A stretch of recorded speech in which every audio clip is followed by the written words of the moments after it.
एक चिट्ठी जो पिछले कई दिनों से चल रहे एक सवाल का जवाब बन गई है।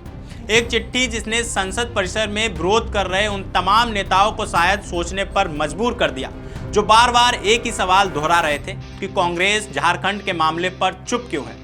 अब जवाब आ चुका है और वो भी खुद राहुल गांधी की कलम से। लेकिन इस चिट्ठी की पूरी कहानी समझने के लिए हमें कुछ दिन पीछे चलना पड़ेगा। नमस्कार, मेरा नाम है फैसल और आप देख रहे हैं द हिंदी टॉप। तो चलिए शुरू करते हैं।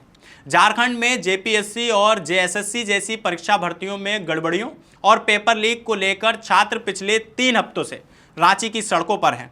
यह आंदोलन जब विधानसभा घेराव मार्च तक पहुंचा तो प्रदर्शन कर रहे छात्रों के साथ जो व्यवहार हुआ उसने पूरे मामले को एक नया मोड़ दे दिया।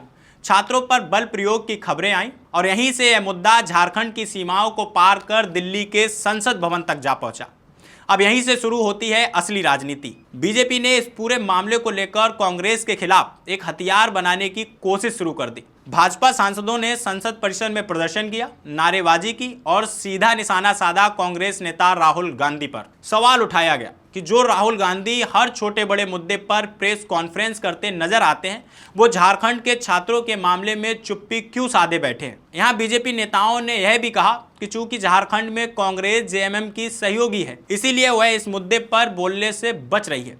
लेकिन यहीं पर तस्वीर का दूसरा पहलू सामने आता है जिसे बहुत ज़्यादा नहीं दिखाया गया।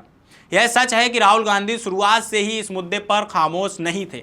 जब भी उनसे यह सवाल पूछा गया, उन्होंने साफ तौर पर मीडिया के सामने आकर कहा कि वे झारखंड के मुद्दे पर चुप नहीं हैं। संसद परिसर में पत्रकारों के सवालों का जवाब देते हुए राहुल गांधी ने कहा कि वे इस विषय पर खुलकर बोल रहे हैं और उन्होंने पहले ही अपनी प्रेस कॉन्फ्रेंस में यह स्पष्ट कर दिया कि छात्रों के खिलाफ किसी भी तरह की हिंसा को स्वीकार्य नहीं किया जा सकता। झारखंड पे मैं चुप नहीं हूँ, झारखंड पे मैं चुप नहीं हूँ। प्रेस कॉन्फ्रेंस में मैंने सीधा क्लियरली बोला है, we do not appreciate any violence against our students. मैं चुप नहीं हूँ, खुल के बोल रहा हूँ, ठीक है। और यही नहीं, उन्होंने राज्य सरकार से भी अपील की थी कि बातचीत के जरिए इस समस्या का समाधान निकाला जाए। तो अब सवाल यह उठता है कि राहुल गांधी लगातार अपनी बात रख रहे हैं, तो फिर बीजेपी का यह आरोप कि कांग्रेस चुप है कितना सही ठहरता है। और अब बारी आती है इस पूरी कहानी की सबसे बड़ी कड़ी की। खुद राहुल गांधी ने झारखंड के मुख्यमंत्री हेमंत सोरेन को एक पत्र लिखा है और इस पत्र में उन्होंने साफ शब्दों में लिखा कि शांतिपूर्ण विरोध का अधिकार भारत के संविधान का एक अहम स्तंभ है और इसी वजह से कांग्रेस पार्टी पेपर लीक और शिक्षा व्यवस्था की गड़बड़ियों के खिलाफ आंदोलन कर रहे छात्रों के साथ पूरी तरह खड़ी है।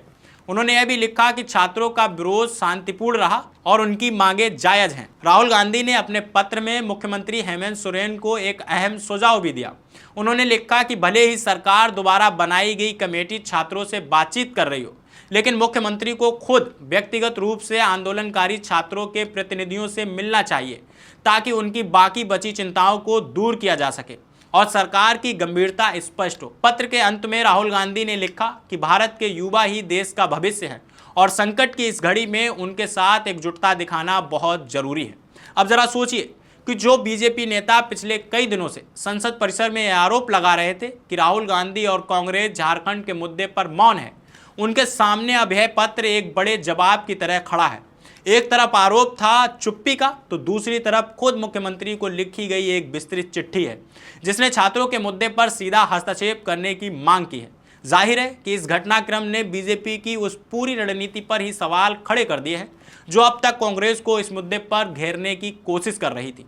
हालांकि इस पूरे मामले में एक तथ्य यह भी है कि झारखंड में कांग्रेस जेएमएम सरकार में सहयोगी दल है, इसीलिए बीजेपी का यह सवाल भी अपनी जगह बना रहता है कि आखिर छात्रों पर बल प्रयोग को लेकर राज्य में सरकार चला रहे गठबंधन के घटक दल के तौर पर कांग्रेस को सीधी जिम्मेदारी क्या बनती है। यह बहस अभी थमी नहीं है और आने वाले दिनों में इस पर राजनीति और तेज होने की पूरी संभावना है। फिलहाल गेंद अब हेमंत सोरेन के पाले में है। क्या मुख्यमंत्री राहुल गांधी की इस अपील पर अमल करते हुए खुद छात्र प्रतिनिधियों से मुलाकात करेंगे? क्या इससे 23 दिनों से चल रहा यह आंदोलन किसी नतीजे पर पहुंचेगा? यह देखना दिलचस्प होगा। आपकी इस पूरे मामले पर क्या राय है? क्या राहुल गांधी का यह पत्र बीजेपी के आरोपों का सही जवाब है या यह सिर्फ एक राजनीतिक भरा कदम है? अपनी राय हमें कमेंट बॉक्स में जरूर बताइए और अभी तक आपने हमारे चैनल द हिंदी टॉप को सब्सक्राइब नहीं किया तो सब्सक्राइब कीजिए और हमें social media platform Facebook, Instagram और एक्स पर फॉलो करना मत भूलिए।